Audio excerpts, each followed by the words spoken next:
30 বছরে বন্যার এমন ভয়াল চিত্র আর দেখেননি ফেনী পরশুরামের মানুষ। বুধবার একদিন এই জেলার কোথাও কোথাও পানি বেড়েছে 8 থেকে 10 ফুট পর্যন্ত। জেলার অন্তত 300 গ্রাম এরই মধ্যে ডুবে গেছে।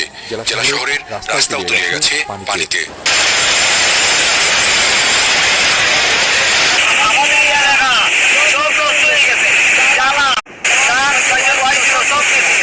ফুলগাজী, পরশুরাম এবং ছাগলনাইয়া উপজেলার 95% বেশি এলাকা এখন পানির নিচে। অন্তত 10 লাখ মানুষ ক্ষতিগ্রস্ত হয়েছেন এই জেলায়।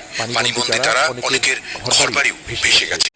সেনা, নৌবাহিনী এবং কোস্টগার্ডের 24টি বোট বুধবার বিকেল থেকে তাদের উদ্ধারে অভিযান চালাচ্ছে।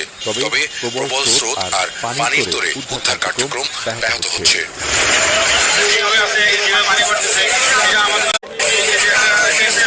পানির যে ভয়াবহতা আমরা যেতে পারিনি, অনেক